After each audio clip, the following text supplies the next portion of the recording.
Ça marche. Bonjour tout le monde. Je vous interromps la discussion. Puis bonjour tout le monde aussi qui sont à distance en Zoom avec nous. Bienvenue au séminaire Joseph Chicha. On est super content d'accueillir notre collègue Cécile Pont-Rouge et également avec une invitée Andrea Bergoyer. Donc, merci beaucoup d'avoir proposé ce séminaire-là. Je rappelle les règles au cas où il y a des nouvelles personnes qui se sont connectées, parce que la plupart des gens ici connaissent un peu la formule des séminaires Chicha. On a 1h30 dans le fond d'animation scientifique que vous allez nous faire l'honneur de nous présenter, à l'intérieur de laquelle donc les gens vont pouvoir, s'ils ont des questions en cours de présentation, poser des questions. Et évidemment, il y aura une discussion à la fin, comme tu sais fort bien. Donc, on a un thème aujourd'hui provoquant, quelques propositions provocantes donc, pour les entrepreneurs dans la circularisation de leurs ressources. Donc, on a hâte d'en savoir un peu plus. Donc, je vais te céder la parole, Cécile, ou Andrea, pour le séminaire. Je suis plus à l'aise. Merci Étienne. On pourrait peut-être, Andrea, dire pourquoi on a intitulé ça. Enfin, pour ma part, moi, c'est parce que l'économie circulaire est quand même relativement récente. Et c'est un concept qui est peut-être arrivé en millefeuille ou en superposition avec d'autres concepts. Je trouve que on n'est pas complètement stabilisé ni sur les pratiques, ni sur les définitions. Donc c'est pour ça qu'on s'est rencontrés pour essayer de provoquer un peu la discussion sur ce nouveau concept, quelle réalité, et on fait un éclairage croisé entre moi, mes aspects théoriques, et les aspects en Mauricie, avec Andrea. Oui, en Mauricie, puis même les aspects terrain d'une certaine manière, parce que je pense qu'on n'a pas le même regard aussi entre concrètement ce qui se passe sur le terrain. Moi, au niveau de mon poste de conseillère en économie circulaire, on a l'occasion de travailler en direct avec des entreprises, mais aussi avec d'autres paliers, plus par exemple des paliers gouvernementaux. Puis c'est vrai qu'on voit parfois les ponts qui se font ou qui ne se font pas. Et puis, là, cette période, un peu, je pense qu'on est un peu dans une période d'essai-erreur, d'incertitude aussi, puis où c'est un peu chronophage dans certains cas. Puis, je pense que ça mérite de l'éclairer, puis sachant que, on va le voir, mais on commence quand même à entendre ce mot économie circulaire un peu partout, là. Il est sur toutes les bouches, comme le développement durable l'a été il y a quelques années, et c'est comme ça que ça a un peu lancé toute la patente. Donc, voilà. Exactement. On va aborder le plan suivant, on va essayer de faire un peu un état de ce qu'on ne sait pas. On va essayer de délimiter, puis on va essayer de voir notre lecture et au niveau de l'entrepreneur. Donc, quels sont les freins culturels, temporels, structurels pour un entrepreneur d'embarquer en économie circulaire? Attention, les entrepreneurs que nous traitons, ce ne sont pas les bornes circulaires, c'est-à-dire les nés avec un projet d'affaires circulaire, ce sont l'ensemble des entrepreneurs. Généralement, pas nés avec un projet d'affaires lié à la circularisation. Le cadre théorique, c'est des approches liées à l'engagement. Donc, comment engager par des actes généralement peu coûteux les entrepreneurs. Et on va l'illustrer dans le cas du Québec pour sensibiliser les entrepreneurs à l'économie circulaire.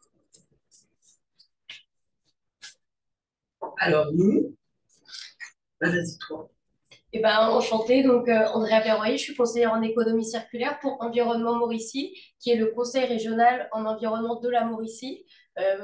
Par chance, Cécile m'a fait passer le message que finalement, Environnement Mauricie était même pas tant connu, ou le principe de conseil régional en environnement était peut-être un peu méconnu de la sphère en général, je pense, entrepreneuriale, de recherche ou autre.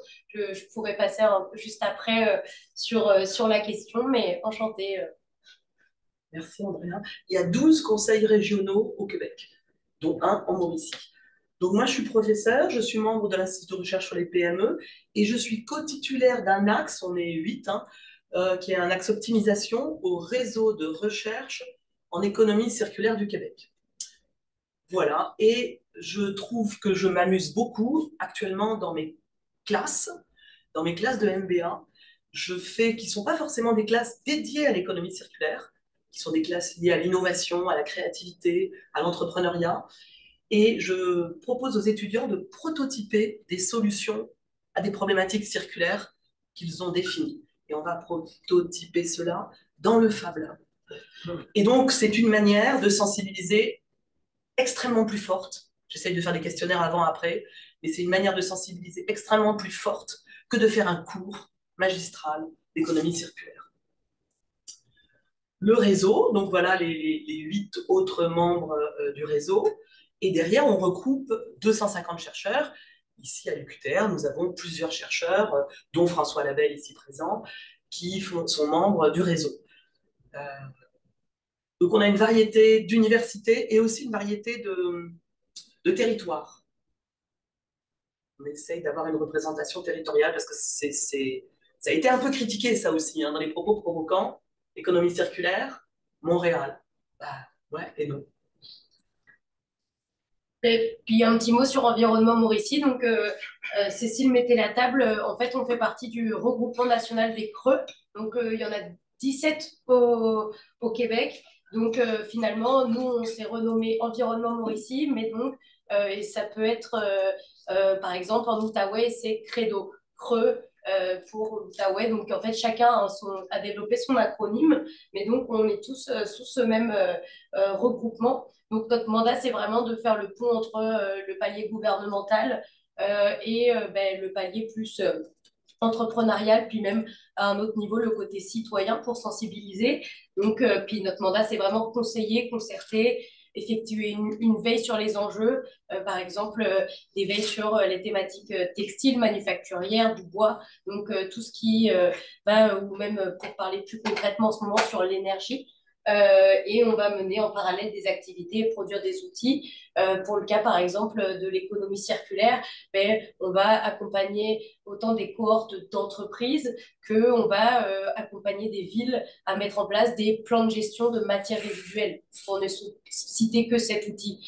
Et donc, mais le creux, ça regroupe donc là, nous, pour le cas de la Mauricie, autant il y a une équipe économie circulaire, puis il y a une équipe beaucoup plus orientée milieu de vie, aménagement du territoire, connectivité territoriale. Donc voilà, c'est assez divers et varié les pans de travail sur lesquels on touche. Et toi, tu es la responsable économie circulaire, spécifiquement économie circulaire. Exact. Que sait-on? Je suis un entrepreneur, je veux refaire ma cafétéria, je veux, alors qu'elle fonctionne encore bien. Est-ce que tu peux m'aider? On veut changer notre flotte d'ordinateurs. En fait, ça, c'est vraiment issu de cas concrets, moi, de demandes que je reçois. Donc là, par exemple, récemment, j'ai une entreprise, je refais ma cafétéria, tout est fonctionnel. Qui c'est qu'on veut? À qui est-ce que je contacte? Est-ce que j'apporte tout ça à l'éco-centre? Les gens, ils savent pas. Puis tu te retrouves à avoir des projets pour améliorer ton milieu de vie, pour tes employés, pour tes collègues, pour juste se mettre aux normes.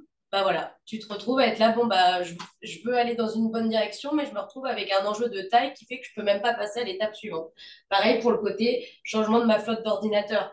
Et qui est-ce qui le reprend? Qui propose du reconditionné? Recycler mon carton?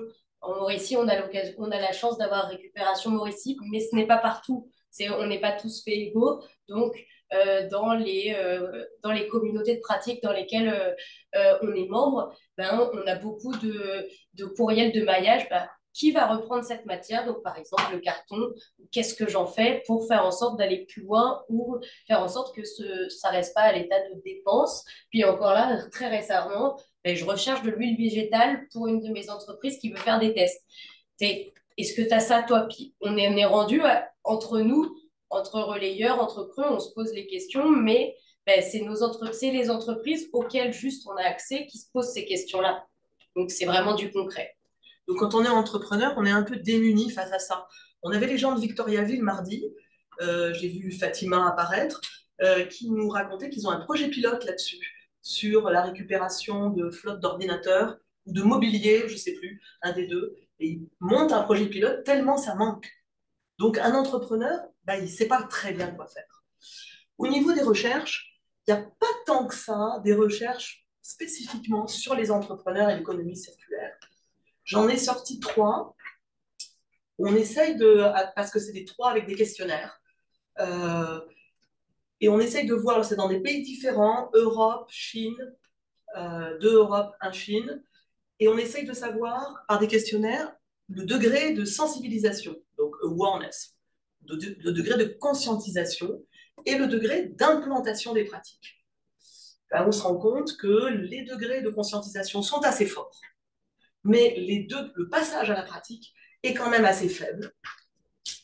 Et les pratiques qui sont privilégiées, c'est souvent des pratiques liées à l'utilisation des ressources et de l'énergie. Donc, comment je peux économiser les différences entre mes intrants et mes sortants, et comment je peux utiliser l'énergie que j'utilise pour produire ou offrir mon service. On se rend compte que pour implanter des piliers, pour implanter des pratiques en économie circulaire, certes, il faut qu'il y ait un bénéfice économique, certes, il faut qu'il y ait aussi, mais ça, c'est pas tellement répondu dans les questionnaires, une problématique de rareté des ressources. C'est-à-dire que l'entrepreneur se dit, oh là là, attention, je vais plus être en possibilité de me fournir. Ça, on se rend compte que dans les recherches actuelles, c'est pas un degré de sensibilisation. Et puis l'entrepreneur se projette pas dans le futur. Il se dit pas, dans 25 ans, j'aurai plus les ressources nécessaires à mon truc de production. Non, c'est l'impact environnemental général, le côté bon citoyen de l'entreprise qui est le plus valorisé dans les recherches actuelles. Donc on ne sait pas grand-chose, et pourtant, quelques chiffres. On prend l'Observatoire de la consommation responsable, et ben, il y a quand même près de 30% des Québécois qui ne savent pas s'y prendre, comment s'y prendre, qui sont démunis, qu'il y a un écho entre les entrepreneurs et les Québécois, c'est-à-dire certains sont entrepreneurs, mais d'autres pas. Vous avez, on parlait du taux de circularisation, qui est quand même une mesure très critiquée, parce qu'on ne sait pas très bien ce que les gens mettent derrière. Hein. Donc attention, parce que vous voyez, au Québec, il y aurait seulement 3,5% des ressources qui sont remises en circulation. C'est des sources de Recyc-Québec, mais quand on leur demande comment ils calculent, en Europe, ça serait 11%, ça c'est pour nous culpabiliser, et le chiffre monde est très difficile à évaluer, mais bon, on a quand même mis, ça serait 9%. Tout ça pour nous dire qu'au Québec, on n'est pas bonbon, au Canada non plus. La cible 2025, ça serait de 5%. Hey, on est en 2025, on ne l'a pas atteint. Donc on est perpétuellement dans ces problématiques-là, qui peuvent être, on observe aussi une forme de découragement des entrepreneurs face à des problématiques environnementales. Le contexte politique n'y est pas pour rien, on est bien consciente. Quand même, un chiffre important, la demande pour extraire les minéraux nécessaires à nos besoins va doubler d'ici 2030. Tous nos petits téléphones, nos batteries de vélo, tout ça, ça va forcément augmenter. La demande va forcément augmenter. Les ressources sont finies. Ce n'est pas un monde infini, c'est un monde fini. Et ça, on a l'impression qu'on avance, mais on ne sait pas ce qui se passe. Ah, ça, c'est mon paradoxe de Jevons, ou paradoxe de Kazoo Brooks. C'est cette notion de découplage avec la croissance. C'est-à-dire que plus on a une technologie qui nous fait gagner des économies d'énergie, plus, pour des raisons d'augmentation de demande, on va consommer de biens. Donc, on observe un phénomène de découplage. Les avions sont beaucoup plus vertueux, mais on a une augmentation du trafic aérien. Idem pour le pétrole au Québec. Je suis allée chercher ça ce matin avec la chaire HEC sur les déplacements. Dans les 6 dernières années, on se rend compte que les ventes de produits pétroliers, c'est-à-dire ce qu'on met dans notre char, ce qu'on met quelquefois dans notre chauffage, eh bien, ces ventes de produits pétroliers ont augmenté énormément. Alors que la cible, c'était de les réduire de 40%. Donc, il y a un gros découplage entre les bienfaits techniques que l'on a en ayant des méthodologies vertueuses en économie d'énergie et toujours plus de consommation. Donc ça, c'est un point, je trouve qu'on ne le répète pas assez, on n'est pas assez conscient de tout ça. Et j'ai mis une citation d'un poème de Villon François Villon, qui est un poète français, mais du Moyen Âge, début Renaissance. Frères humains qui après nous vivaient, n'ayez les cœurs contre nous endurcis. On est quand même un petit peu responsable de tout cela. Délimitation simple de l'économie circulaire. Alors, on a montré qu'il n'y a rien, qu'on ne sait pas, qu'on est démunis. Bon, on va quand même essayer de donner quelques définitions. Alors, on est passé de 3R, 4R, 5R. Bon, je me suis arrêtée à 5. Les 5 R de l'économie circulaire: refuser, réduire, réutiliser, recycler, rendre à la terre. Ça, c'est quand même une chose intéressante. 3 modèles d'affaires pour circulariser vos ressources. Ben, ralentissez l'utilisation de vos ressources avec de l'éco-conception, avec des approvisionnements, je sais qu'Andrea est très sensible à ça, faire du maillage et avec des approvisionnements locaux. Fermer les boucles. J'ai eu 2 fois de suite des étudiants de chez Marmen. Ben, Marmen, c'est des fabricants de machines-outils pour d'autres compagnies qui vont utiliser ces machines-outils. Sauf que les clients de Marmen arrivent avec des demandes extrêmement bizarres, du style: nos barrages hydroélectriques sont à remettre en forme, il faut aller nettoyer les turbines, voire changer certaines parties des turbines dans des barrages énormes. Descendre des gens là-dedans, c'est pas possible. Ben, ils ont créé un robot qu'ils avaient déjà. Ils ont fait du rétrofit, c'est-à-dire ils ont ajouté des fonctions technologiques et numériques pour rendre ce robot qu'ils avaient déjà faisable pour répondre à la demande. Donc, en interne, on peut fermer les boucles et réutiliser. Marmen, c'est né aussi, c'est le fondateur, Monsieur Pellerin, allait aux Encans à Montréal acheter des machines-outils des Américains qui partaient en usine. Et il récupérait ces machines-outils pour les tuner, les arranger, les patenter, et pour répondre à plein de choses. Une troisième solution dans les modèles d'affaires, ça serait de rendre plus étroits les flux des ressources, créer des symbioses. Donc, dans une même place, les déchets des uns font le bonheur des autres. À Shawinigan, par hasard, il y a une quinzaine d'entreprises qui se retrouvent. Il y a un imprimeur qui n'arrête pas de faire le lien entre tout le monde pour faire ce système de symbiose. Donc, c'est une délimitation très simple, très critiquable, parce qu'elle n'est pas évidente, elle est discutée encore. Et puis pour ce principe de symbiose, le côté territorial a fait ses preuves. Puis je pense que en tant que chercheur, le projet de Kullenborg au Danemark en est un cas complet. La Chine aussi est très avancée là-dessus. Puis nous aussi, je pense que c'est très culturel. Ça, c'est un des constats que je vois, c'est très culturel. C'est le côté, on a du mal à se mettre en réseau, mais de façon plus territoriale. Puis je pense qu'aujourd'hui, il y a des objectifs, par exemple nos parcs industriels, de réussir à les repenser, où bah, justement, dans une même localité, on puisse réussir à faire en sorte de les mettre davantage en réseau plutôt que de les pousser vers l'extérieur. Puis, par exemple, une des applications que nous, on fait là en Mauricie, ben, j'ai ramené d'ailleurs un de nos petits recueils de bonnes pratiques. Donc, par exemple, on a fait le projet Économie circulaire Mauricie Plus, puis c'est un projet ben, qui était issu d'une subvention, parce que ben, nous, dans le cadre de notre organisme, on est beaucoup assujettis aux subventions qui sont données pour partir des projets. Puis ces projets-là ont déclenché beaucoup de symbiose sur le territoire québécois au niveau de toutes les régions. Puis nous, par exemple, entre 2019 et 2023, bah, on a eu plus de 100 entreprises adhérentes. On a eu plus de 170 000 kilos de flux de matière réduite, 449 000 déviés de l'enfouissement. Puis les impacts environnementaux sont quand même notables. Mais cela dit, un constat qui est quand même criant, puis là, le début de l'année est un peu forcé de nous faire rendre compte de tout ce qu'on a fait.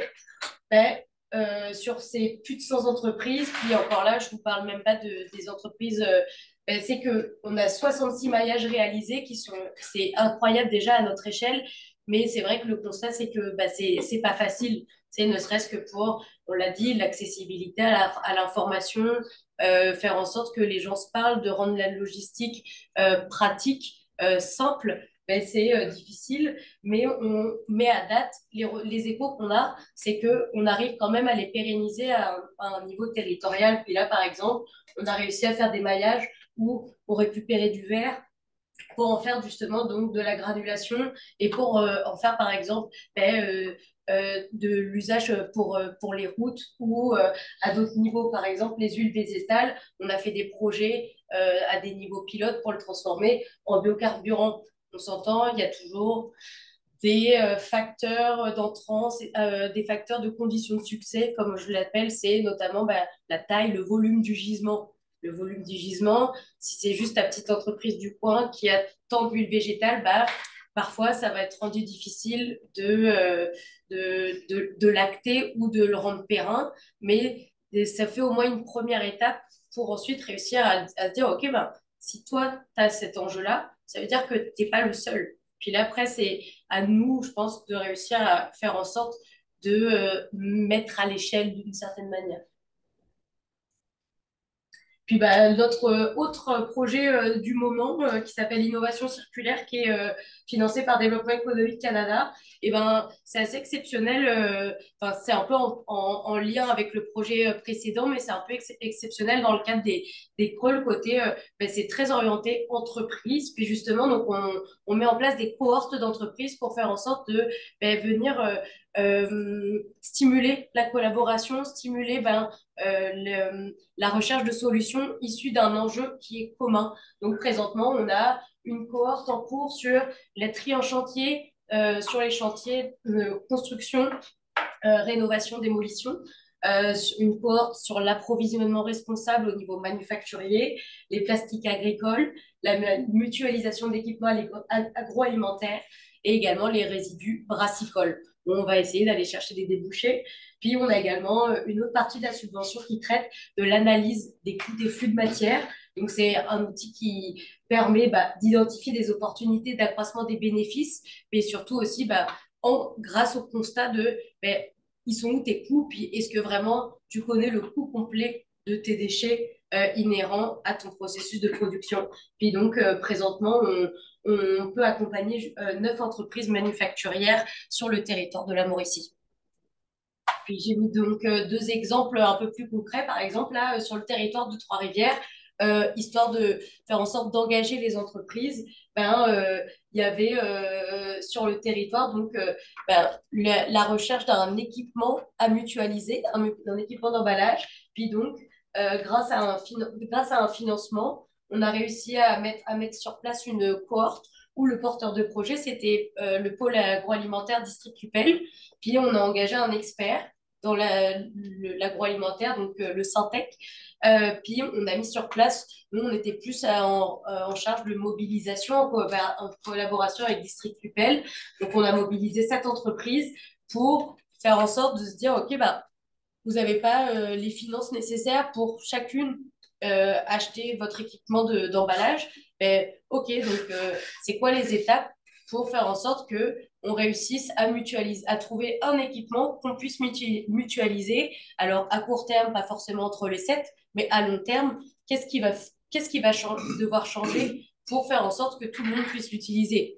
Puis, c'est une première dans le domaine agroalimentaire. On le connaît dans le domaine agricole, notamment via les CUMA, mais au niveau agroalimentaire, surtout à destination humaine, c'est une première. Puis, c'est pas facile parce que entre les enjeux de salubrité, les enjeux d'équipement, d'horaire, les conflits d'horaire, ça fait quand même beaucoup d'enjeux et beaucoup de conditions à mettre en place, mais le questionnaire a fait en sorte d'identifier un équipement. Puis là, l'objectif, c'est vraiment de réussir à faire une planif, une vision sur OK, quelles entreprises vont pouvoir l'utiliser à court terme, dans quelles conditions, puis comment réussir à rendre malléable cet équipement pour qu'il puisse être utile pour tous. Et également, ensuite, par la suite, comment, mettons, on va adapter les emballages de certaines entreprises pour qu'ils fitent aussi l'utilisation de cet équipement. Donc, voilà.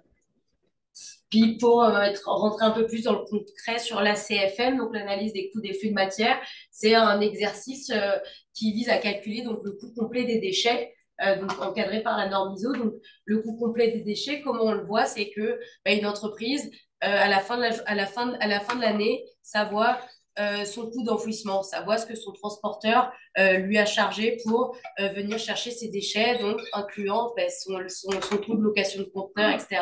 Mais ça, c'est ce qu'on va intégrer dans le coût de gestion. Mais finalement, si on rentre un peu plus dans le granulaire puis l'amont, la partie production, ben, on se rend compte que à chaque étape, tu as des entrants puis tu as des sortants, mais que tu comptabilises pas. Mais au final, ta main-d'œuvre, ben, elle gère ces extrants-là à chaque étape. Puis c'est du pourcentage de temps de main-d'œuvre pour lesquels ça peut être toute autre tâche connexe, mais à la fin de la journée, c'est du temps de main-d'œuvre que tu dois comptabiliser aussi dans ton coût de gestion. Puis donc, il y a la main-d'œuvre, puis donc il y a les coûts de fabrication, distribution. Là, c'est ce qu'on va intégrer dans le coût de production. On le cumule au coût de gestion dit officiel, mais que nous, finalement, on arrive toujours à trouver un peu du officieux. Et puis, finalement, cet exercice-là, quand on arrive à mettre tout le processus de production, là, on se rend compte que parfois, ça peut aller jusqu'à x10 des coûts réels qui sont officiels, mais qu'on ne s'est pas rendu compte. Donc, il y a un vrai exercice de prise de conscience aussi sur toute la chaîne, là où sont tous tes extrants et toute ta génération de déchets. Un calcul annuel? Comment? Annuel? Ouais. Donc, on prend comme base de référence une année, on essaie que les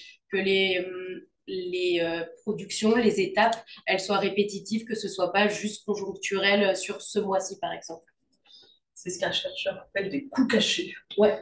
Et faites ça jusqu'à combien de périmètres, combien de scopes en bon français, vous vous rendez jusqu'à matière première? Oui. Oui, par exemple, donc là, moi, par exemple, j'accompagne une entreprise. Ben, dès que ces intrants, par exemple, c'est du bois, ben, en fait, je comptabilise tous ces intrants, comptabilise tous ces extrants, mais à chaque étape. Et, en fait, je fais mon processus, je vais visiter l'entreprise, puis je fais le processus de qu'est-ce qui rentre à quelle étape, puis qu'est-ce qui sort. Puis en fait, on fait cette comptabilisation.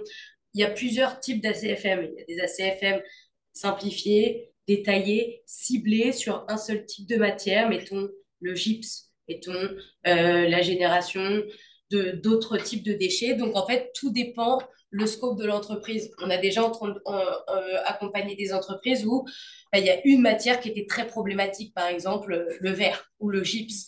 Puis en plus de ça, le fait que parfois il y ait des manques de débouchés ne facilite d'autant pas la tâche au côté financier à tout ça. Est-ce que je réponds à ta question?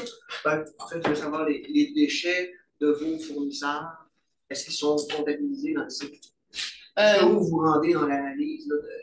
Est-ce que vous regardez seulement ce qui se fait à l'interne ou vous remontez juste, par exemple, aux producteurs de coton et leurs déchets non. Si vous faites du linge? Non. Non, okay. Non, vraiment, c'est pour ça qu'on essaie d'avoir des entreprises plus dans la production.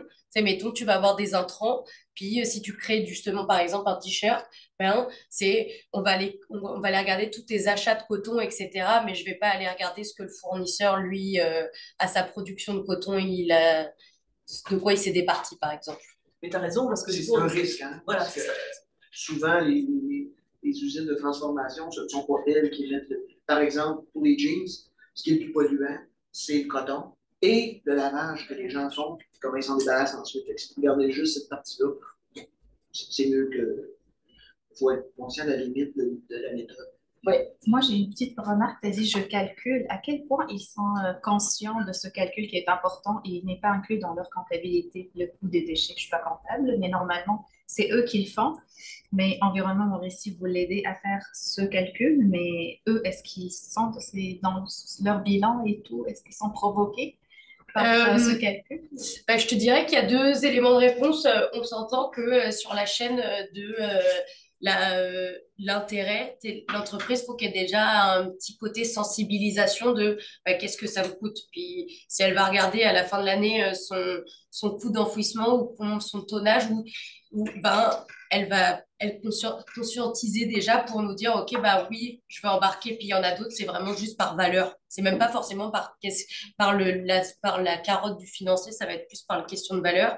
Puis nous, on a été formés justement par le CTTEI et par un professeur, Marc Fourneau de l'Université Laval. Puis justement, nous, après, par une méthode et par tout un document et un rapport, on leur montre, tout ce qu'on calcule en amont, au-delà de la partie, comme je disais, la partie gestion. Donc, on leur montre par un document et un fichier avec tout plein de chiffres.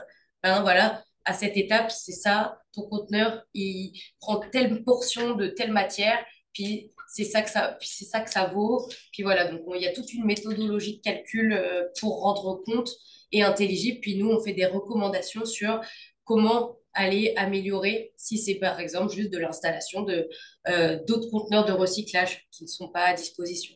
Ils vous suivent pour vos recommandations? Désolée, est-ce Pas qu'ils ont pas des toujours, réactions pas positives? toujours. Puis je te dirais que ça, c'est peut-être aussi c'est une des limites. C'est que nous, par exemple, dans le cadre de notre subvention, on va s'arrêter à cette étape-là. Puis pour aller plus loin, ça prend soit une offre de service, soit. Ouais, ça fait, mais nous, on n'est pas habilité, ou en tout cas, on n'est pas habilité, oui, mandaté pour faire un suivi ou une mise en place des recommandations. Ça prend soit une autre subvention, soit une offre de service. Voilà.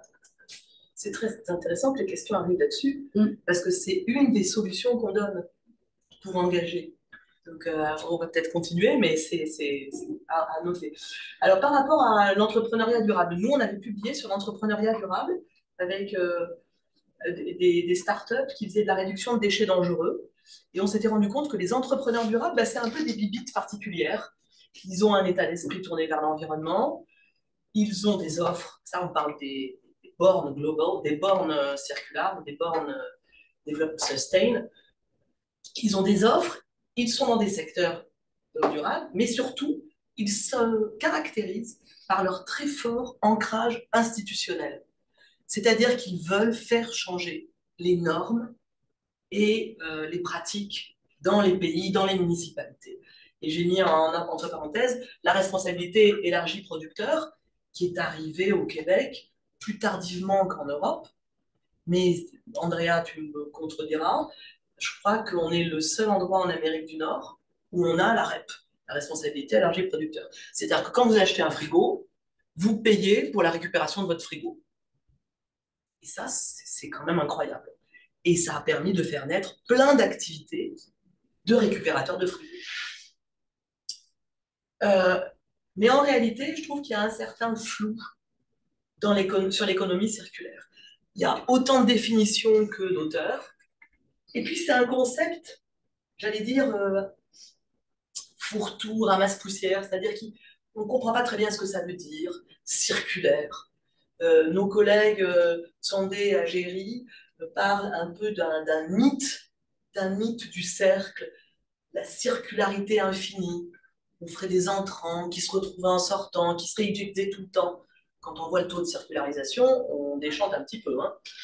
Donc il y a une capacité performative des mythes, c'est-à-dire que ça fait arriver ce qu'on veut, le futur souhaitable pour nous, avec cette vision mythique du cercle, qui est l'utilisation du cercle se remonte à des civilisations beaucoup plus anciennes que la nôtre.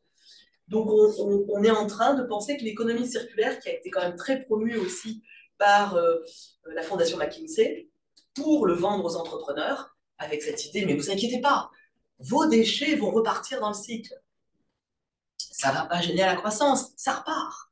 Donc c'est une forme d'utopie rationnelle, et je vous conseille la lecture dans la Revue française de gestion de cet article de ces deux collègues.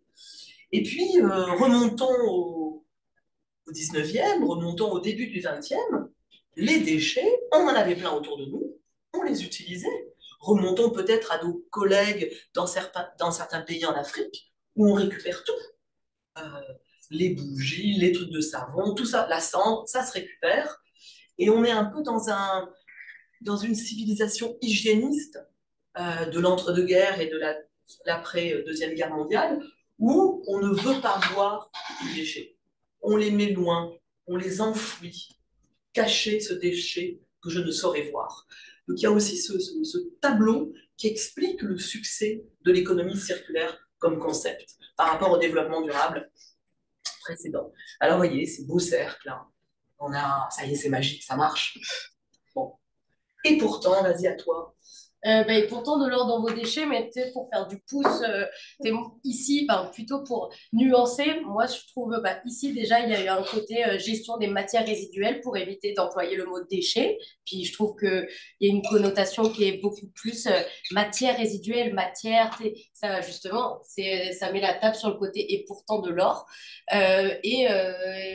J'ai perdu le fil de ce que je voulais dire, mais j'allais dire si que je trouve que moi, ma nuance, puis à titre de plus la vision terrain, c'est que je trouve que l'économie circulaire, oui, il y a ce côté vertueux, il y a ce côté un peu infini, puis on se lance, puis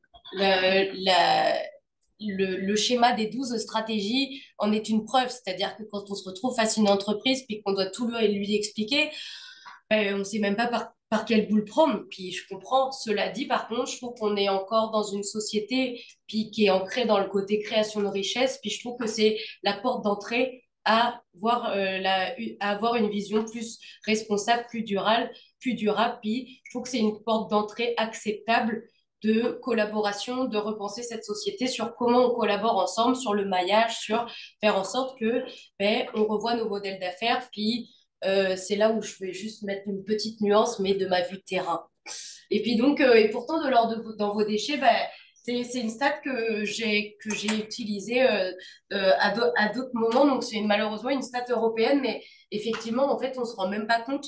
Par exemple, on a sur le territoire québécois la fonderie Horn, qui est c'est la seule fonderie qui récupère du cuivre au Canada, qui récupère du cuivre, des batteries, lithium-ion. Ouais.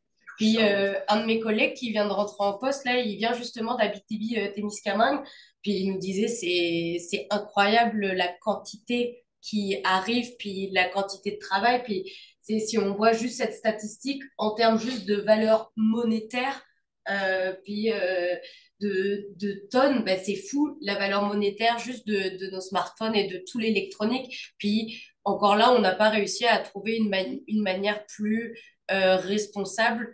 On est encore loin du compte. Puis c'est là où je pense qu'il y a encore ce côté sensibilisation à aller faire.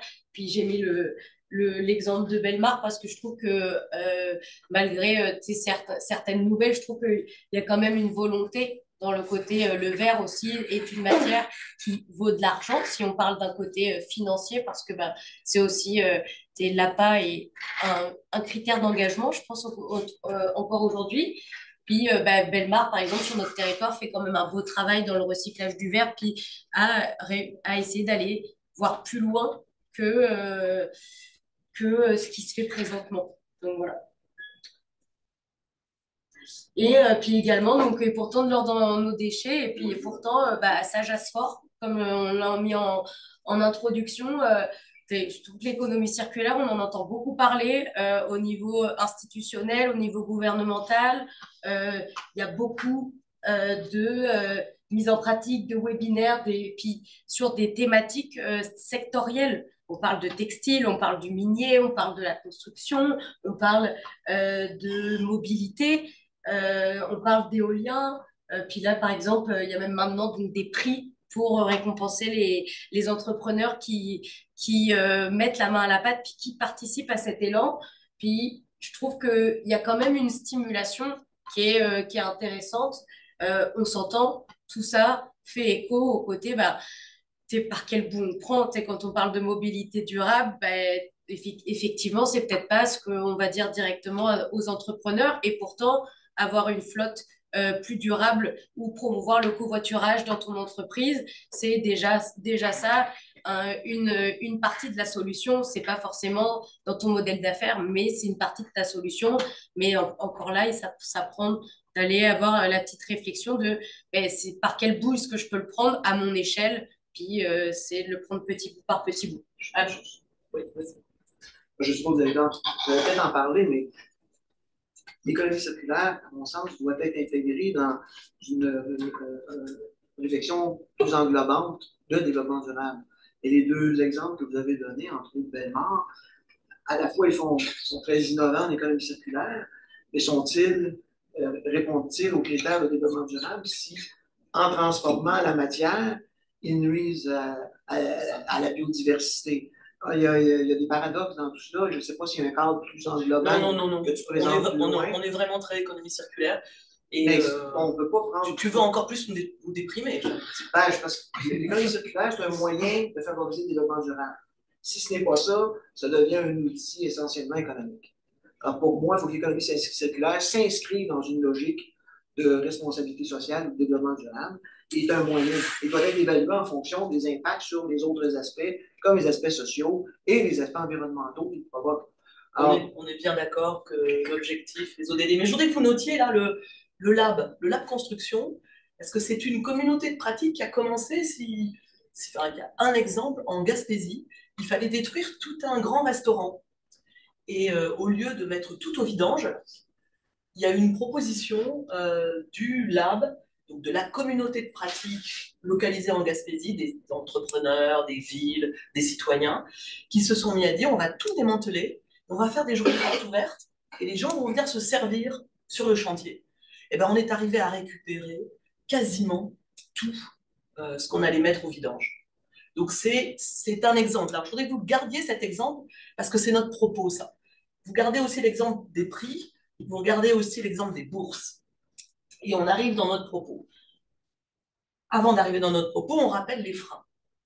Donc les freins pour l'entrepreneur. On a une lecture très intra-entrepreneuriale. Une question, c'est quand tu parles d'entrepreneur, tu veux dire quoi? C'est le propriétaire dirigeant d'une PME qui généralement est assez récente. Ouais. Alors les freins, je suis allée regarder la littérature, donc la littérature que vous avez vue un petit peu avant, c'est souvent des PME quand même, parce que pour avoir des pratiques circulaires, c'est pas bon. Des freins structurels, des freins contextuels, des freins culturels. On se rend bien compte aussi que pour faire de l'économie circulaire, c'est pas donné à tous selon leur technologie. On a des sentiers, des ornières technologiques. Comme un cheval, on avance guidé par notre mindset technologique. Bien sûr, est-ce que les entrepreneurs qui ont en moyenne 50 ans, par exemple au Québec, et qui pensent plutôt à transmettre leur entreprise plutôt qu'à l'économie circulaire, ils ont une vision quelquefois court-termiste. Ça fait partie des freins.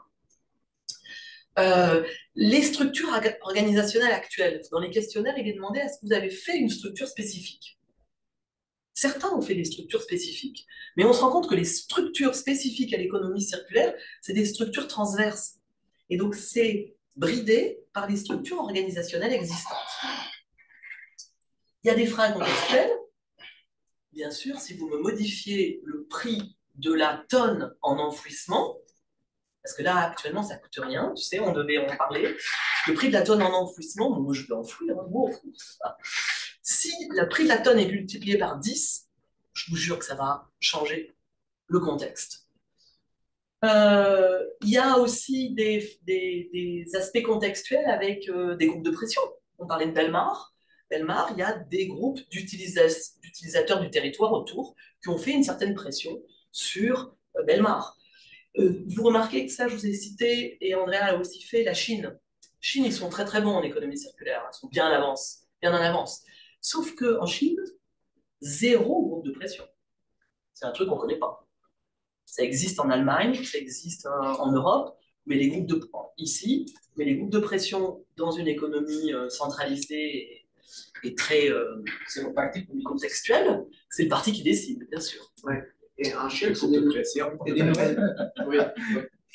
Juste un petit mot là-dessus. La Chine, il y a quand même des nouvelles villes qui sont pensées déjà comme ça. Ici, prendre des vieilles villes et de vouloir les penser de façon circulaire, on part avec des structures déjà établies qui sont difficiles à changer. C'est aussi un des enjeux. C'est ces chemins structurels, ça nous conditionne. Le passé nous conditionne. Je suis complètement d'accord. Et puis des freins culturels, hein.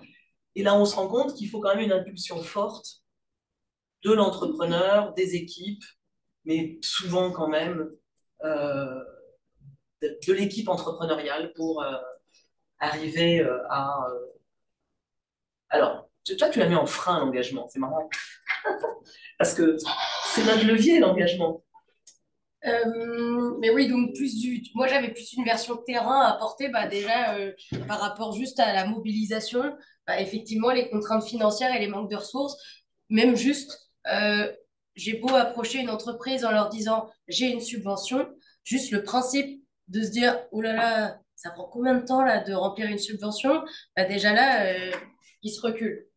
Donc, faut que je trouve des façons hyper créatives de réussir à les mobiliser, mais juste la lourdeur administrative liée à ce manque de ressources et rend ça compliqué.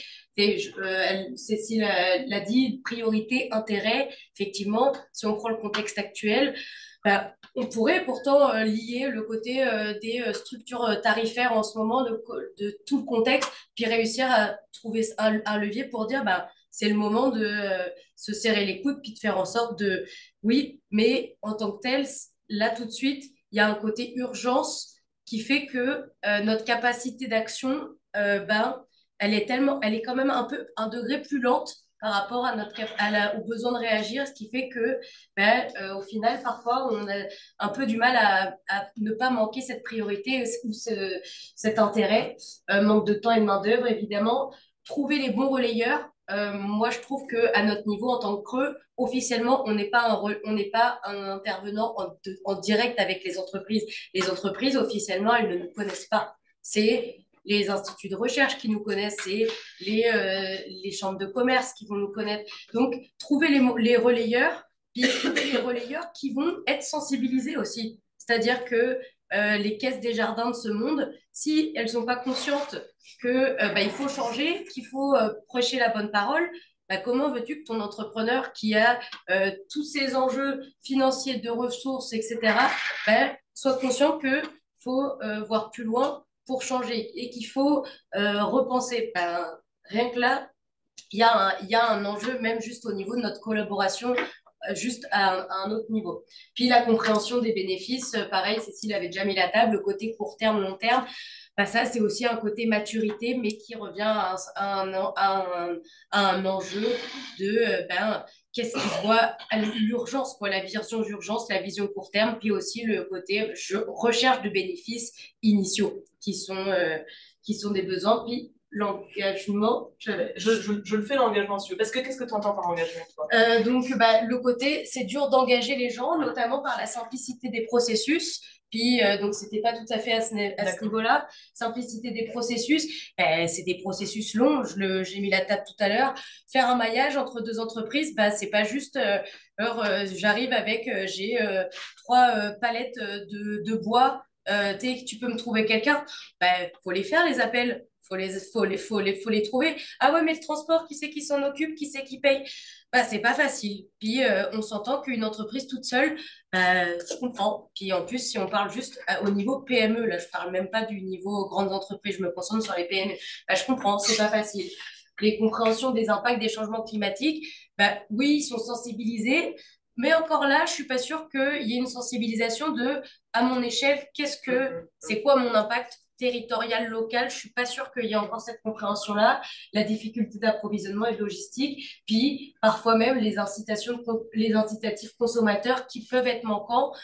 Si je reprends le contexte actuel, c'est pas vrai que quelqu'un qui vient de perdre son emploi parce que il y a toute la situation avec les États-Unis, demain, si elle a l'occasion d'aller au supermarché acheter s'approvisionner à tel endroit, elle va pas le faire parce que oui, c'est moins cher, puis en fait, ça reste conjoncturel. Puis je vais faire du pouce sur ce que tu disais, François, par rapport à Belmar, puis je savais que j'allais lancer le débat, mais tu vois, aujourd'hui, il y a des réglementations qui sont contradictoires, c'est-à-dire que, oui, aujourd'hui, recycler, les méthodes de recyclage ajoutent peut-être au côté augmentation des gaz à effet de serre, puis sur le côté biodiversité, puis j'entends, puis malheureusement, je pense qu'on manque de maturité, puis il faut le voir step by step, puis à l'inverse, il y a des réglementations, on dit, dans tel panneau, il faut enlever telle couche de PET, de plastique. Oui, mais en fait, donc justement, parce que c'est un plastique nocif. Super. Donc, la solution, c'est de coller deux éléments ensemble. Sauf qu'aujourd'hui, coller ces deux éléments ensemble, ça ne permet pas le recyclage. Donc au final, on a pensé à cette étape, mais on a oublié qu'en fin de vie, le recyclage, eh ben, si on enlève cette couche de plastique qui permettait de les séparer, ben non, maintenant, la version 2 qui a été demandée par un incitatif gouvernemental, ben, c'est de les coller ensemble, ces deux matières. Ben non, ben, cette méthode-là, ce procédé-là permet pas le recyclage. Donc au final, on déplace le problème. Puis on en revient à un outil qu'on va proposer, l'analyse du cycle de vie. Ben oui.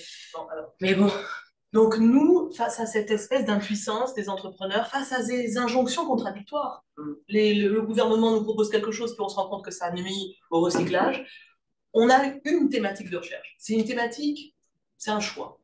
C'est un choix, c'est une lecture psychologique, avec la psychologie de l'environnement. On va regarder comment essayer de combler ces fossés entre intention et action. Et pour ça, on va regarder la théorie de la communication engageante, que vous connaissez peut-être, qui est une théorie qui a été très vulgarisée avec l'histoire du pied dans la porte. C'est-à-dire, on va essayer, par consistance cognitive, d'obtenir un geste peu coûteux d'un individu, ce qui va lui faire changer sur un geste plus coûteux et qui va le faire changer d'attitude. Donc, c'est et par comparaison sociale, un entrepreneur regarde ce que fait l'autre, il va peut-être se dire, je vais faire pareil. Donc, on essaye de savoir quels sont les petits gestes ou les gestes qui permettent d'engager. Parce que quand on y pense, les humains sont exactement tous les mêmes. On a tous le même mécanisme cognitif. Donc, si ça marche pour des groupes d'étudiants, c'est des théories de l'engagement, ça doit marcher aussi pour des entrepreneurs.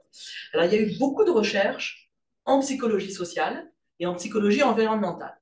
Alors, vous voyez, une recherche, on divise des groupes en deux. Un groupe est mis dans une situation engageante, c'est-à-dire passer 15 minutes à conseiller les spectateurs d'un match sur le tri des déchets. Le deuxième groupe n'a pas de conditions engageantes. Et à la fin, on leur demande, sur des échelles attitudinelles, qu'est-ce que vous pensez du recyclage des déchets? Eh ben, on se rend compte, et c'est de la manipulation bienveillante, hein, on se rend compte que le premier groupe qui a été incité à parler à d'autres gens du recyclage des déchets ont forcément une attitude beaucoup plus pro-recyclage que le groupe qui n'a pas eu la condition initiale. Et ce qui est intéressant, c'est que les deux groupes ont eu des formations préalables au recyclage. Donc ça veut aussi dire que les formations, les communications sont beaucoup moins efficaces que le pré-engagement par un acte. Donc, il y a un certain nombre de caractéristiques à cet acte. Voilà. Donc c'est ce cadre de pensée qu'on va essayer d'appliquer. Donc c'est Beauvois et Joule pour la partie française, mais ils sont publiés aussi aux USA, Beauvois et Joule. Ce sont des chercheurs en psychologie sociale qui ont Et ça permet de changer les attitudes des gens avec de la soumission sans pression. Donc, mes étudiants, j'en ai parlé au démarrage, dès qu'on leur mesure leur auto-efficacité circulaire, à la fin du cours, elle a beaucoup augmenté, et pourtant, j'ai fait aucun cours d'économie circulaire. Je leur ai juste demandé de prototyper. Pour cela, qu'est-ce qu'il faut? Quel est le type d'acte préalable particulier? Il faut que ce type d'acte ne soit pas contraint, c'est-à-dire que l'entrepreneur ait un sentiment de liberté. Donc ce sentiment de liberté, il arrive un peu en contradiction avec les contraintes réglementaires. Donc on peut se dire qu'on n'est pas sûr que des contraintes réglementaires supplémentaires vont faire changer d'attitude.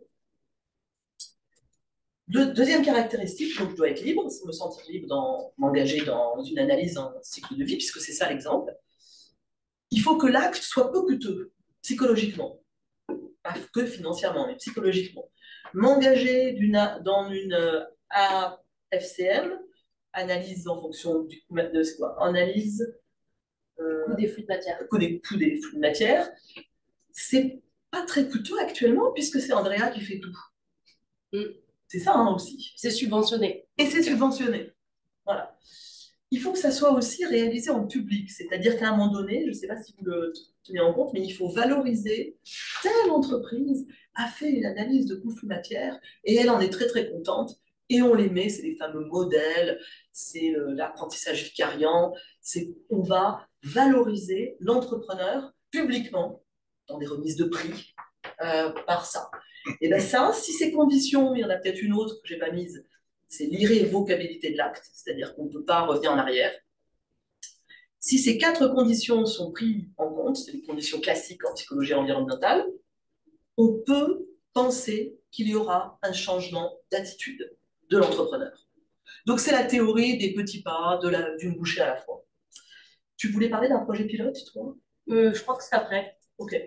Ben voilà. Voilà. Donc, on montrait des projets pilotes, par exemple, ben, l'enjeu de la construction, c'est un des secteurs les plus polluants, dans le monde, puis au Québec. Puis justement, il y a beaucoup de projets pilotes, puis avec le Lab Construction notamment, qui se mettent en place. Et donc, moi, par exemple, bah, la cohorte que je suis en train de monter, je me suis inspirée, puis j'ai réussi à engager mes entrepreneurs en leur parlant de ce projet pilote, puis pour leur montrer que, pour en tout cas, leur faire passer le message que bah, ça pouvait être rendu simple, puis accompagnant, puis le côté vraiment, on les prend par la main aussi, qui est hyper, qui a été, j'ai l'impression, en tout cas, issu de mon expérience, assez mobilisateur et engageant à ce niveau-là. Là, il y a les pistes d'espoir. Bah, par exemple, il y a les panneaux isolants éco-sourcés. Encore là, c'est encore un projet pilote. C'est de utiliser des résidus de textiles pour les utiliser dans des chantiers de construction en tant que panneaux isolants pour bâtiments. C'est encore à l'étape de projet pilote. Puis, ce qui est engageant, selon moi, c'est la nature du partenariat et la nature de la collaboration. On voit cet été une entreprise recyclosante, Nature Fibre. Enfin, c'est fou les types d'acteurs qui sont regroupés autour de la table pour faire en sorte que ça marche. Donc, on s'entend et il en faut toujours pour anticiper.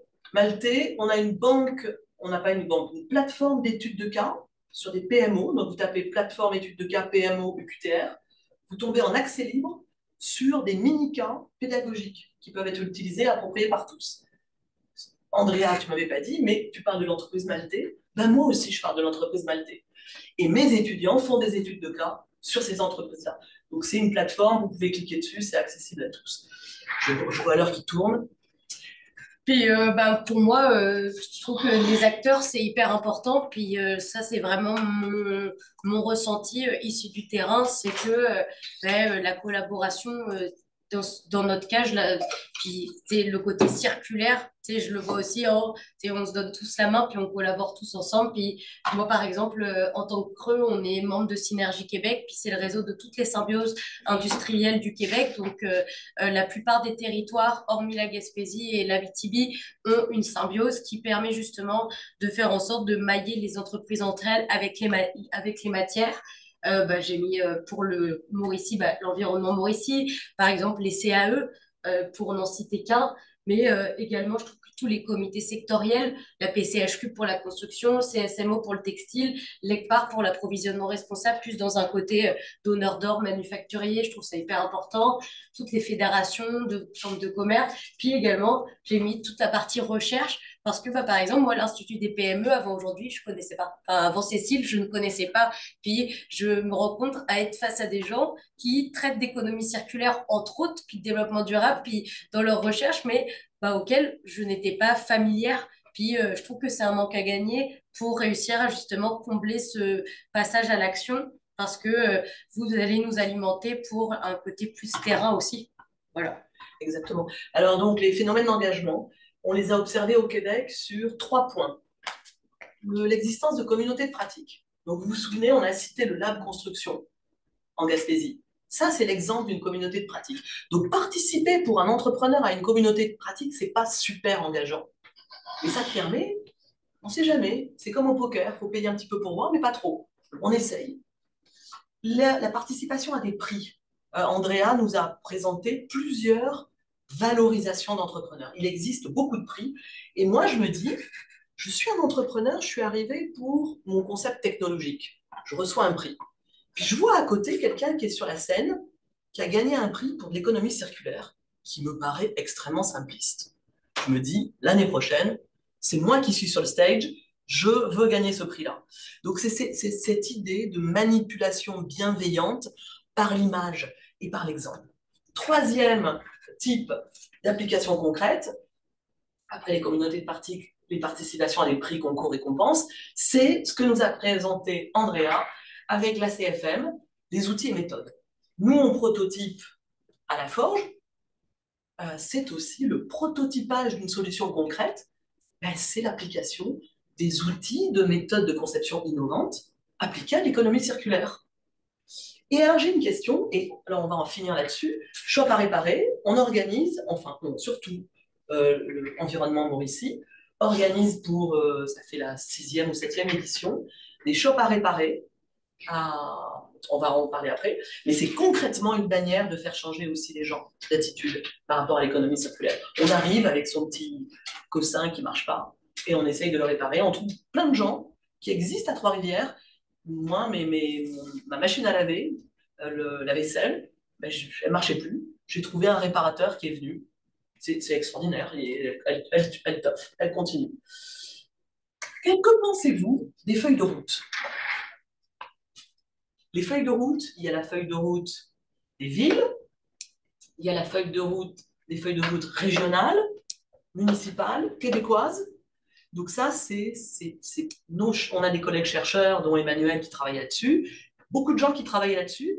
Et pour moi, ça ne s'adresse pas aux entrepreneurs. Peut-être que c'est voulu, hein, mais ce n'est pas une manière d'engager les entrepreneurs. Parce que souvent, les entrepreneurs ne voient pas l'intérêt de se projeter à 15-20 ans, pourquoi pas. Et puis, ils ne sont pas toujours impliqués là-dedans. Donc, pour moi, le contre-exemple de l'engagement, mais je suis un peu provocante, on avait dit qu'on était provocante, c'est la feuille de route. Ça sert pour l'écosystème, mais ça ne sert pas pour les entrepreneurs. Et pour finir, on vous invite tous, c'est écrit en tout petit, hein, le 4 avril, on recherche des bénévoles, l'ambiance est du tonnerre. C'est à la maison comme concept, l'ancienne maison des solidarités, dans les vieux quartiers de Trois-Rivières, Sainte-Cécile. Et vendredi 4 avril, de 10h à 19h, arrivez avec votre lampe qui ne marche plus, votre téléphone qui ne marche plus. Et on a l'UQTR qui est en partenariat, parce qu'on aura tous nos gars et filles de la Forge. Il y a 5 ou 6 bibliothécaires qui se sont mis à être techniciens, qui vont prendre des rendez-vous pour faire de l'imprimante 3D pour te remplacer ta pièce après. Donc on fait un partenariat, UQTR, Environnement Mauricie, on remercie. Il y a même des étudiants qui vont animer un atelier de réparation. Je vais demander à Karine qu'elle m'envoie les trucs. J'espère qu'on regarde, on est des 5, on a fait un tour.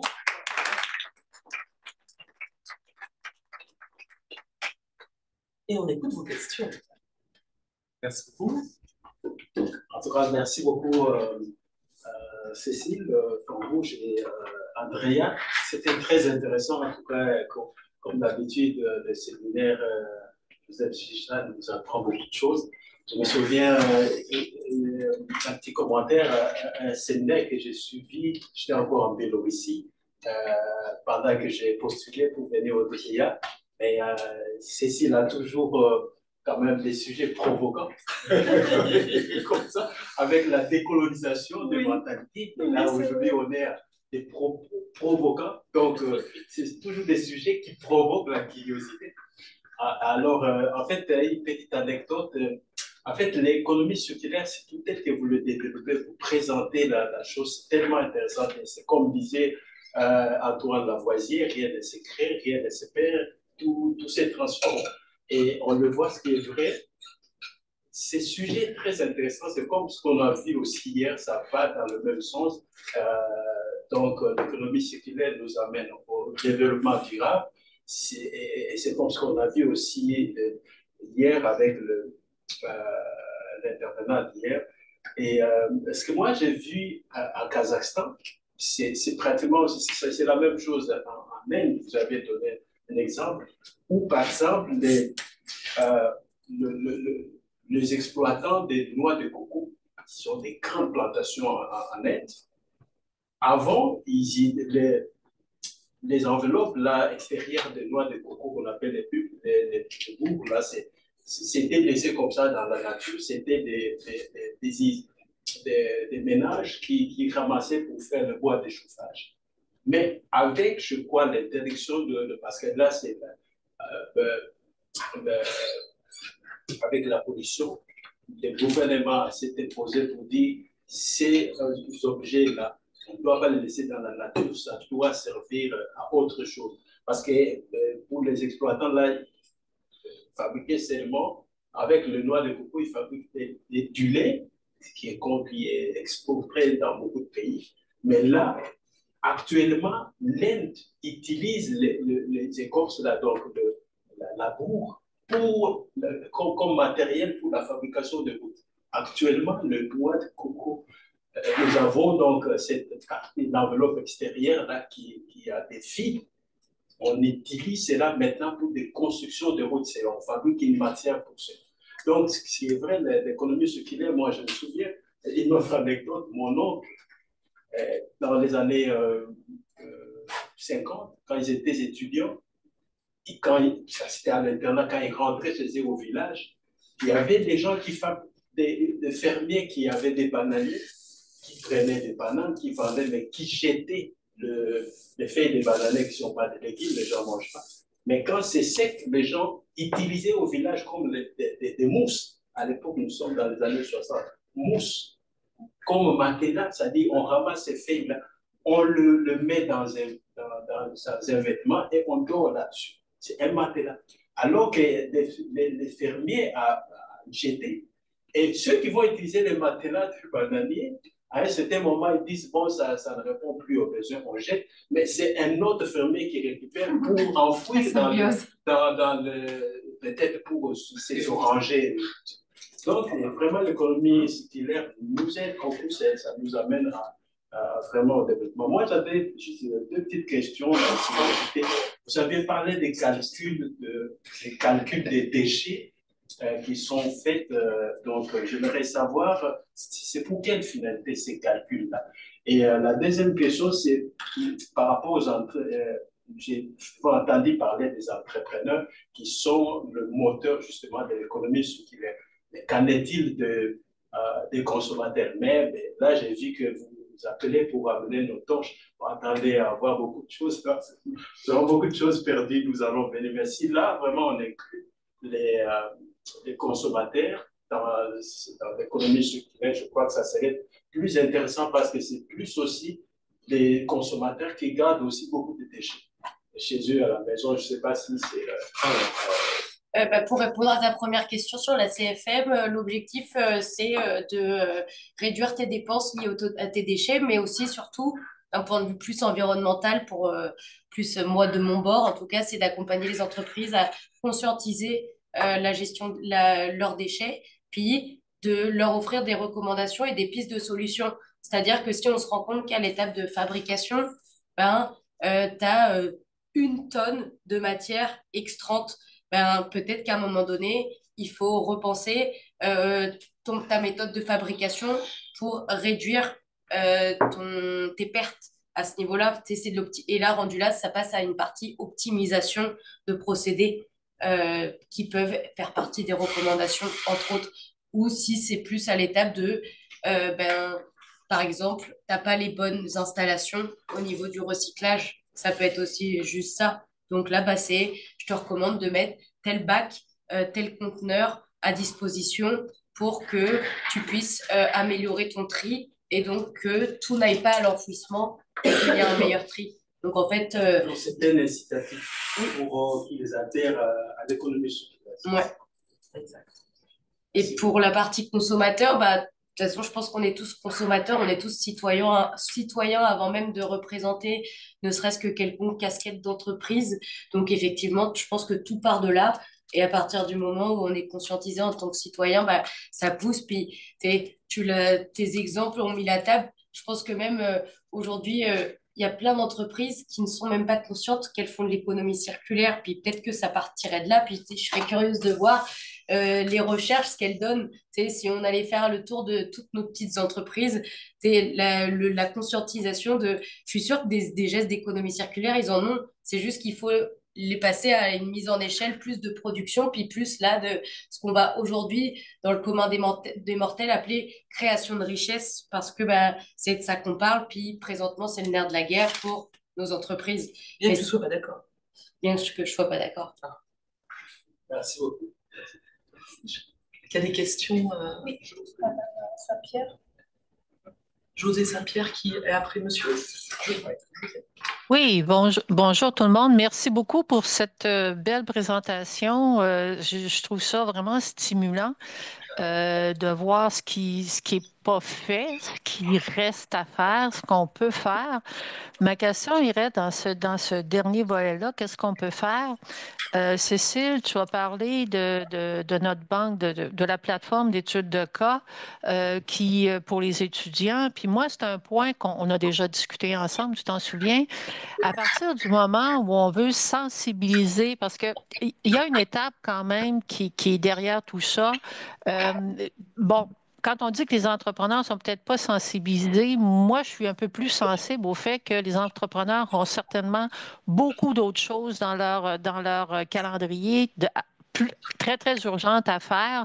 Puis, ils ne voient pas nécessairement cet aspect-là. C'est pas sur leur radar, pas pour tous les entrepreneurs en tout cas.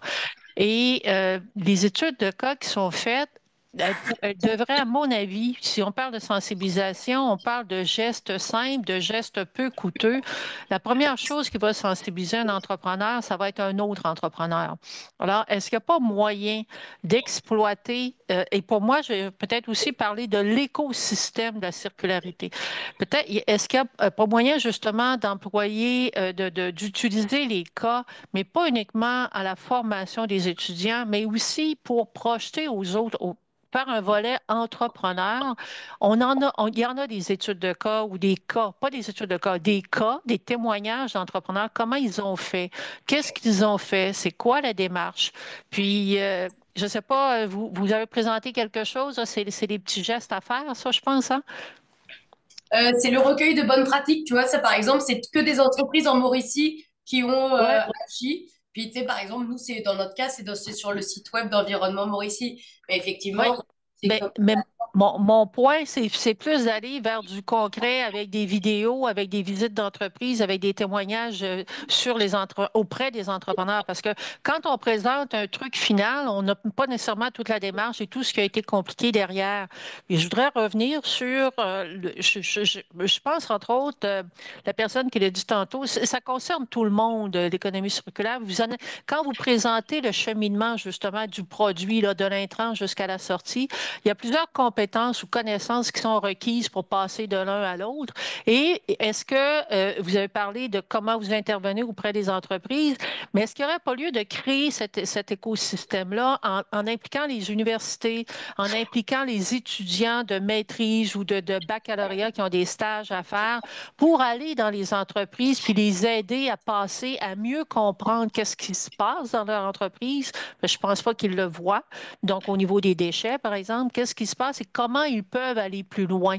Parce que cette sensibilisation-là, elle ne peut pas venir juste des entrepreneurs parce qu'ils n'y pensent pas tous. Mais si elle vient d'un écosystème qui est beaucoup plus mobilisé pour protéger la planète, et ça inclut tout le monde, pensez pas que ça peut être utile, d'où l'intérêt d'avoir des témoignages, justement les rendre visibles sur des balados, sur notre plateforme avec des visuels et ainsi de suite.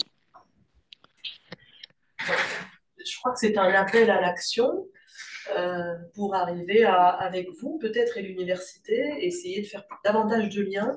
Et puis, c'est une idée de José, effectivement, de faire des îles de notre plateforme de cas. Il faut qu'elle s'adresse aussi à des entrepreneurs. Parce que c'est sûr qu'on apprend par les pairs et par l'exemple. Et moi, tous les entrepreneurs qui sont sur la plateforme, moi, au début, je me disais, ils veulent un minimum. Pas du tout. Ils veulent qu'on parle d'eux. C'était pas très difficile d'obtenir. Donc, on reste en contact, bien sûr. Merci. Merci beaucoup. Monsieur, je crois que vous avez une question. Merci beaucoup pour votre présentation. Ça m'a beaucoup éveillé à ma jeunesse. Parce que moi, je suis de la génération qui a utilisé les couches jetables pour les bébés. Juste avant moi, et ça n'était pas question. Alors, nous, on était de la génération du jetable. Et puis, on a appris. On a appris que, faudrait peut-être modérer sur le jetable, parce que là, ça n'a plus de bon sens. Et moi, je me demande, après la présentation que je viens de voir, est-ce que nous sommes toujours dans la théorie des petits pas ou si nous ne devrions pas plutôt aller dans la théorie d'un coup de barre?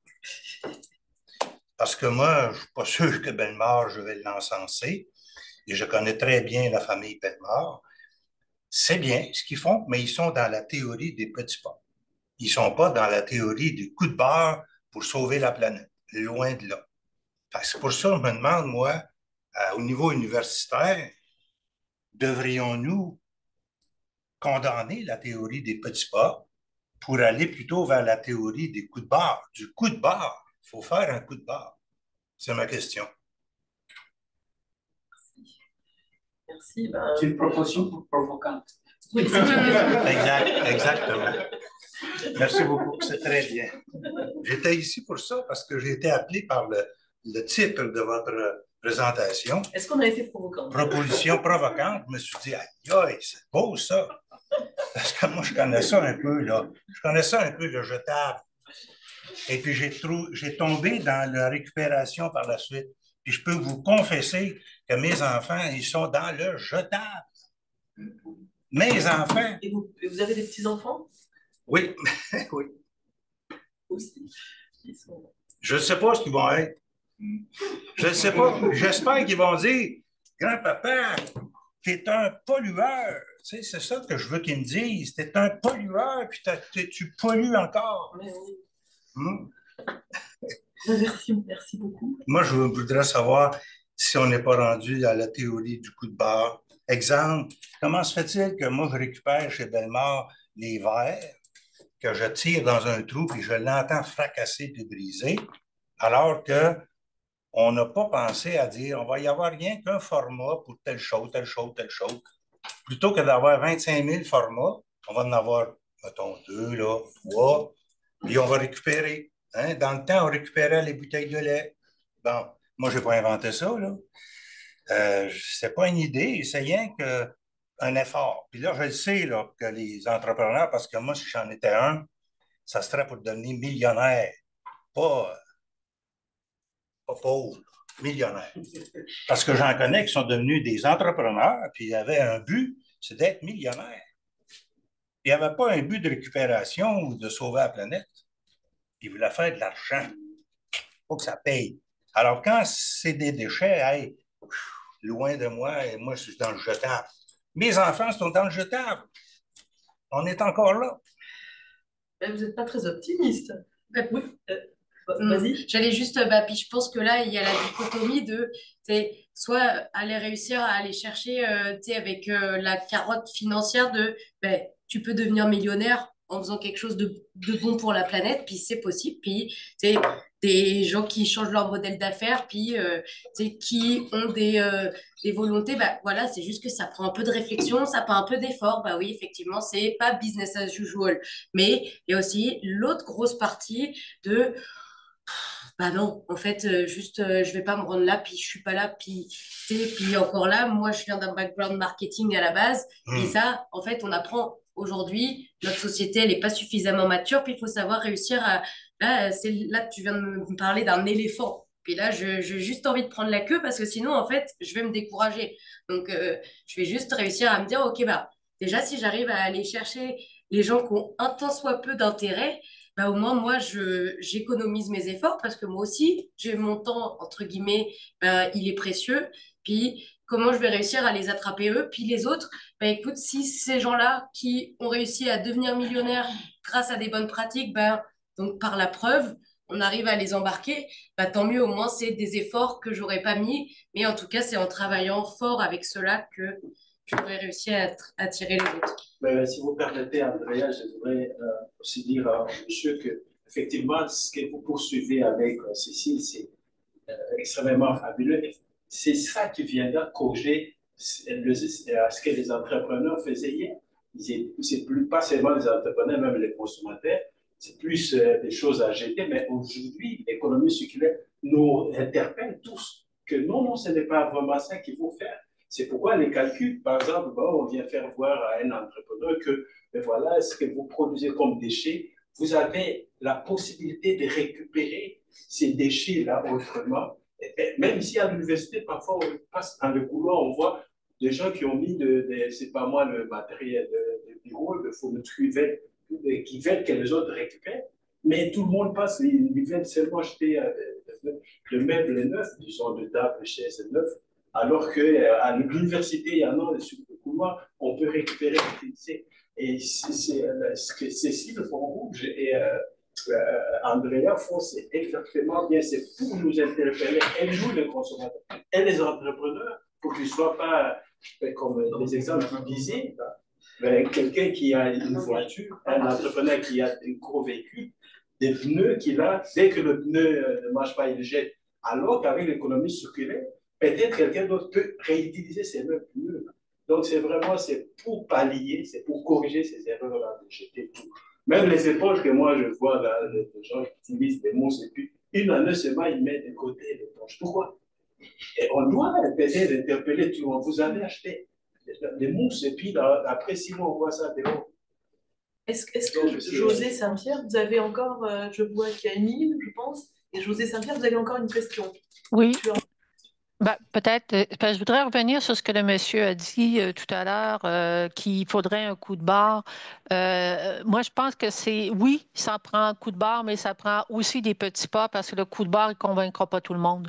Puis, il faut y aller. Moi, je crois à la théorie des petits pas dans ce genre de geste-là, où là, ça implique les valeurs personnelles, ça implique les motivations personnelles des gens. Ça implique pas, il faut aller au-delà du portefeuille. Puis peut-être, il y a quelques années, je me souviens, mes enfants qui sont plus grands aujourd'hui, il y a quelques années, ils me disaient, maman, il dit, pourquoi tu recycles? Ça donne rien. Ton geste ne donne rien. Ben, c'est pas ça qu'ils disent aujourd'hui. Après 10 ans, ils voient que finalement, ils ont acquis ces valeurs-là et ils encouragent ces valeurs-là. Donc, je pense pas que les petits pas donnent rien. Mais c'est sûr que ça va prendre à un moment donné peut-être des choses plus lourdes. Mais les choses plus lourdes, la réglementation, ça ne convainc pas tout le temps non plus, là. Alors, il y a des transitions à faire, mais il y a une conscience à avoir qui est plus grande que les coûts, finalement, qui est plus difficile à avoir. Merci. Et Étienne, Émile, les deux. 30 secondes pour rebondir sur le commentaire de monsieur puis de José. Effectivement, les petits pas, ça peut être intéressant, ça peut convaincre d'autres personnes peut-être d'embarquer, mais à un moment donné, je pense que ça prend.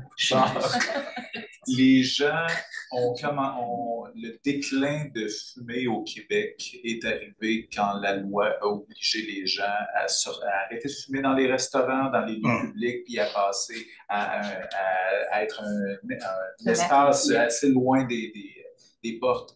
Avant, on disait que c'était pas bon, on faisait la promotion, qu'il faut changer les comportements, mais les gens s'en foutaient royalement. À partir du moment où on a passé la réglementation, les gens ont chialé. Ça va faire fermer les bars, les restaurants, vous allez jeter l'économie à terre.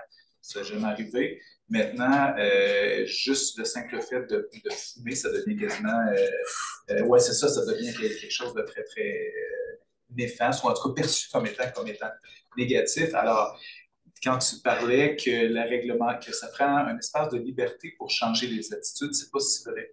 Parfois, en étant contraint puis en étant obligé d'être dans une situation où on est contraint, ça nous force à un moment donné à se dire, ben, finalement, j'avais cette attitude-là, je vis autre chose. Puis finalement, c'est pas si grave, on trouve d'autres moyens, on trouve Et fait que bref, je vais juste rebondir là-dessus que c'est bien, c'est intéressant, ça permet de.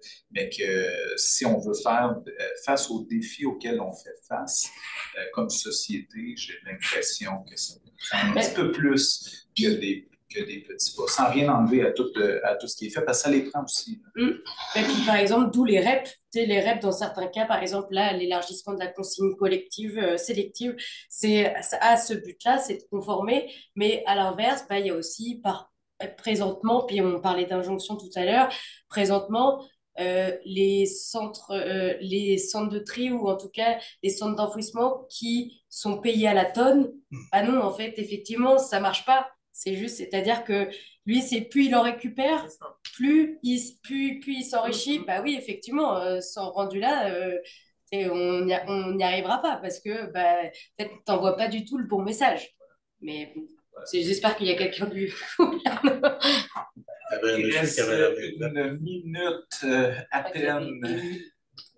Je ne sais pas si on peut prendre la question ou le commentaire en une minute. Si vous arrivez à faire une question courte. S'il vous plaît, je peux? Oui. Je peux y aller? Oui. OK, merci pour la clarté de l'intervention et surtout la sensibilisation, parce que je crois qu'au-delà des considérations d'ordre strictement théorique, il y a cette invitation à la lutte contre le gaspillage de ressources. Ça, c'est quand même assez important. Mais je voudrais quand même savoir, en ce qui concerne le taux de circularisation qui a été signalé pour l'Europe, est-ce qu'elle prend en compte le phénomène d'extraterritorialité? En fait, c'est le principe qui consiste à ce que certains entrepreneurs qui sont installés en Europe achètent, exportent, revendent, par exemple, dans d'autres espèces, lesquelles reventes sont affectées à des réutilisations et même à des recyclages. Ce qui fait que le déclassement, par exemple, de certains produits au niveau de l'Europe, ces produits-là sont récupérés, exportés principalement en Afrique et dans d'autres continents, et qui font l'objet de pratiquement tout le processus de l'économie circulaire. Est-ce que cet aspect-là est pris en compte dans le calcul du taux de la circularisation de l'économie? J'ai pas été identifier tous les indicateurs qui ont été pris en compte, autant sur la comptabilité européenne, mondiale que québécoise. Je pense que on est à une époque où effectivement, c'est sûr qu'on trouvera des choses à redire sur la comptabilité, mais autant pour la nôtre présentement. Donc, merci. Je vais être obligé de la présentation. Ben, je veux remercier une fois de plus nos deux.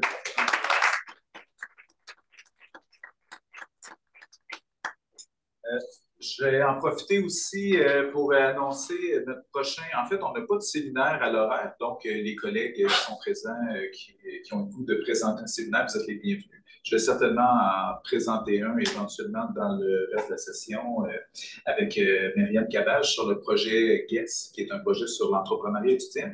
Mais on n'a pas encore choisi la date, fait éventuellement, on va vous l'annoncer incessamment. Mais le 27 février prochain, on va avoir une formation avec Marc-Antoine Roy sur la structuration de la revue de littérature avec les outils d'intelligence artificielle.